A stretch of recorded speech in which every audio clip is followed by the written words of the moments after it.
பின்னாலே திருவிழா நடைபெறவில்லை. சாமியும் வெளியே ஊர்வலம் வரவில்லை.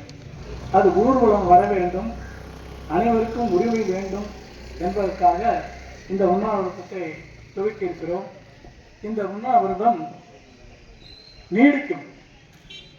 இந்த பிரச்சனை தீரவில்லை என்றால் இது தொடர் உண்ணாவிரதமாக கூட நீடிப்பதற்கான வாய்ப்பு இருக்கு. இன்றைக்கு இருப்பது அடையாள உண்ணாவிரதம்.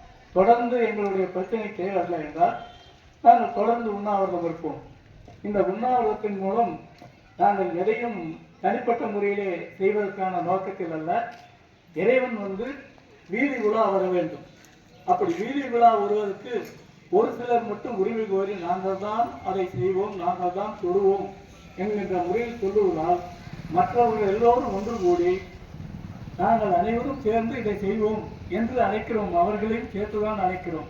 அதற்கும் ஒத்து வராத காரணத்தினாலே, அந்த ஒத்துழைப்பு அவர்களிடம் கிடைக்காத காரணத்தினாலே அறநிலையத்துறை அதிகாரிகளுக்கு இதை நாங்கள் தெரிவித்திருக்கிறோம். இந்த உண்ணாவிரதம் நாங்கள் இருக்கப் போகிறோம், எங்களுக்கு எங்களுடைய சாமி ஊர்வலம் வரணும் அப்படிங்கிறதுக்காக நாங்கள் இந்த உண்ணாவிரதத்தை தொடங்கி இருக்கிறோம். இது நிறைவேறும் வரை நாங்கள் உண்ணாவிரதம் இருப்போம். இதை பற்றி அதிகாரிகளுக்கு தெரியப்படுத்திக் கொண்டுதான் இருப்போம். அதுவரையிலும் நாங்கள் இதை தொடர்வோம் என்பதோடு எங்களுக்கு சாமி வரணும், ஊர்வலம் நடக்கணும், மக்கள் எல்லோரும் கொண்டாடணும். அதுதான் எங்களுடைய நோக்கம்.